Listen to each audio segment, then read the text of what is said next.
So hey guys, welcome back to another video. So today I'm going to give you the long-term review of my Hyundai Accent. So this is the 2016 variant. We bought it in February 2016 and I'll be giving you a long-term review because this car has done almost 1 lakh kilometers. So I'll be able to give you a detailed ownership review of this car, and I'll be telling you if you should purchase this car, the facelifted version, because there is the facelifted version in the market right now, which would be replaced by the Hyundai Aura soon. So I'll be giving you a long-term review of this car and I'll be telling you if you should buy it in 2020. So let's get straight into the video. So guys, first let me just start off by showing you the key. So this is the foldable key which most Hyundai cars do get. This car does not have any push button start or keyless entry. So this has this normal conventional foldable key which has 3 buttons: the lock, unlock, as well as the boot opening button. So it does not electronically open the boot, but it does unlock the boot only. Now let me brief you about the technical specifications of this car. So this car comes with the 1.2 liter VTVT Kappa petrol engine, which is Hyundai's very patent petrol engine, which is offered in other Hyundai cars too. So this is the 1.2 liter petrol engine, and this car also did come with a diesel engine option, and it does come with the diesel engine option too, but most people prefer buying the petrol variant because this is a small car, but people who have a lot of running do also buy the diesel variant. So it's up to you about that. And this car is a compact sedan. So let me just give you the overall walk around. So this car does have a few scratches and dents here and there because this car is about 4 years old now, and this car has done approximately 96,000 kilometers. So it's almost going to touch 1 lakh now. So I'll be able to give you a very accurate and precise ownership review of this car. So I will not be giving you detailed walk around, but I'll just, as I give you the ownership review, I'll just keep explaining the features too. Now let me just give you the brief idea of the segment this belongs to. So this car competes with the Volkswagen Ameo, Swift Desire, as well as other competitors like the Honda Amaze. So this is mainly the competition of this car, but this car was placed in the price bracket of about 5.5 lakhs to 8.5 lakhs, which included the top end variant, which was the SX optional variant, and this is the S variant. So this is the variant above the base variant. So this car, now one great feature offered with this particular car was that even though this was just the variant above the base variant, this car gets all the bells and whistles and all the important features, except the fact that it lacks 2 airbags. So it has no airbags, it has only ABS. So that is a safety feature, but at that moment, at about 2016, safety features were not given the utmost important, but nowadays 2 airbags, ABS, CBD have been made standard across all variants in Hyundai cars. So I'll be giving you the ownership review now. So first let me talk about the driving quality. So this car, it does come with a 1.2 liter petrol VTVT engine, and let me talk about the low end torque. So the low end acceleration is good, the engine noise is nearly negligible. So when you start the car, you won't even realize that the car is start. So the engine is extremely refined, and this is the 5-speed manual gearbox. So one problem I faced personally was with the clutch of this car. So the clutch plate gets worn out very soon, and the clutch gets very rubbery, and even the gear shifts become very rubbery. So you'll actually feel the noise in the cabin when you change gears. So that is a problem which we have faced with this particular car, and we have got the clutch plate changed about 3 times in 4 years now, and every 6 to 8 months the clutch plate and the gearbox needs tuning because of this particular reason. So this is one of the weak negatives, or I'll say the cons of this car. Let me talk about the pros. So the build quality of this car is certainly a pro, because Hyundai is not really famous for its build quality, but this car in particular has great build quality as compared to its competitors like the Maruti Suzuki Dzire as well as the Amaze. So that is one great feature offered by Hyundai. It's not essentially a feature,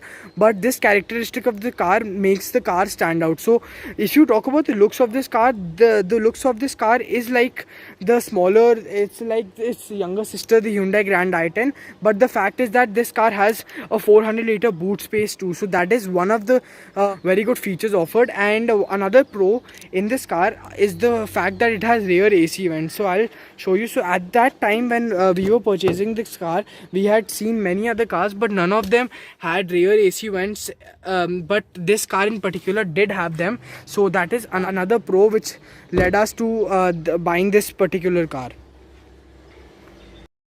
So one thing to note over here is the fact that the spare parts of this car are not as cheap as Maruti Suzuki parts, as many buyers would compare this car specifically to the Maruti Suzuki Dzire, which is its main rival. But the spare parts is not as cheap as Maruti Suzuki spare parts, which are the MGB parts, and nor is this car a mileage machine. So this car will not is not a very mileage centric vehicle. This is more towards comfort and practicality in the car, and this is also a much safer vehicle in terms of build quality. Now talking about other features, this car does have central locking, and let me just talk about the interior. So if you look at the car, this car does not look like the S variant at all. Like this car, this S variant, which is above the base variant, has mostly all features you will need in your car. So you have steering mounted audio controls, you have these buttons to accept and reject calls, you have buttons to change the music system, etc. You have buttons to use the or control the multi information display, which is over here, which I'll be showing you. And this car also does have a music system with Bluetooth. And the audio quality of this car is pretty decent. We didn't need to make any upgrades to the speakers, or we haven't had any subwoofers or bass tube in this car. So I've just done minimal modifications to this car. And even if you look at the overall interior quality, the plastic quality is much better than the cars in the segment. So except the I'll just take the Volkswagen Ameo as one level up in the interior quality. Otherwise, it's much better than the Honda Amaze as well as the Dzire. I have sat in those cars too, but the quality of this car is essentially much better, and that is pretty visible when you sit in the car. And even the number of cubby holes in this car is another plus point. You can see you have cubby holes over here too. You have aux, Bluetooth, pen drive connectivity. You have the 12 volt charging socket as well, and you have a number of cubby holes over here. Even the seats are quite cushiony, so no problem with that. But another negative I would like to point out here is the fact that these headrests aren't adjustable. So if I give you an overview of this car, so the front headrests aren't adjustable, which can be a very major safety issue in some cases, because during accidents the adjustable headrests help you to protect your neck from a sudden shock, but that is not the case in this car. But what Hyundai has essentially done here has that it has provided adjustable headrests in the rear seats, so which is not really essential, because I own a Maruti Suzuki Ciaz also, but it does not have adjustable headrests in the rear seat, but it does have adjustable rear seats headrests in the front seat. So that is a con again. So let me just give you a brief idea of the service cost of this car too. So this car, the service of this car costs about 4,500 to 5,000 at the Hyundai service center, so at the authorized service centers. And the service quality of Hyundai, I'd say, is quite decent, Nexa cars in particular, and the people from the Nexa service centers are much more proactive and are much more particular about the service quality, even though the build quality of Maruti Suzuki cars is not top notch, but their service quality is essentially better than Hyundai. So that is another con you can face after you buy the car. The fact is that the service quality is somewhere lacking, and they are not very particular about the owner's satisfaction, is what I have noticed personally. Now if I give you an overall walk around of this car, so you can have a look. this car does not have any alloy wheels or anything of that sort. This has normal wheel caps, but it does have wheel caps with 4 lug nuts, and these are 14-inch tires. These are aftermarket tires. These are not the stock tires essentially, because this car has done 96,000 kilometers. I can show that to you on the odometer as well, so you can have a look at that. In the odometer, this car has done 96,000 kilometers, and I haven't actually calculated the fuel average of this car from tank to tank, but this car does give a fuel average of about 14 to 15 kilometer per liter in the city, and about 16 on the highways. Coming to the rear seating experience of this car now, let me just sit inside and give you a brief idea. So the front seat is set to my height. I'm about 5 feet 8 inches, and you can have a look at the space. So the space here is decent. Even the headroom is quite decent. Even a 6 feet tall person won't have any major problems. And the fact here is that the attractive point here is that there are rear AC vents for the comfort of rear passengers, and the floor bed is essentially flat because this car is a front wheel drive car. And you got 4 power windows. All those basic necessities have been taken care of by Hyundai, so that is a very good part. And you even get a rear reading lamp over here, so you get 2 reading lamps, and you get this grab handle over here too.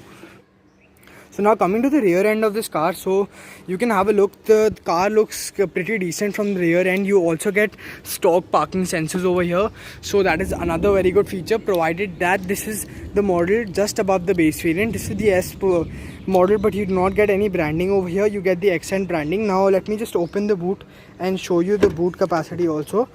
So you can have a look at the boot capacity. The boot is pretty convenient and can hold about 3 large suitcases and 1 small duffel bag, and even the loading lip is not very high, and you won't have to bend too much to put the suitcases in the car. You do not get any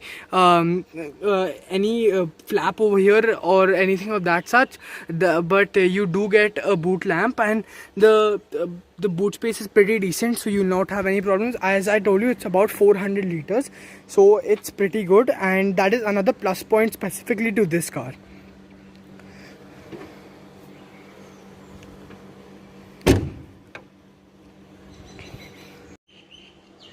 So guys, thank you for watching this video. Please like, share, subscribe, and also comment down your suggestions below, and do follow me on Instagram, that is the car show _by and you can also email me your car queries or DM me on Instagram if you want any updates on the latest car news, or if you want any advice in buying a new car. You can always ping me on my mailbox.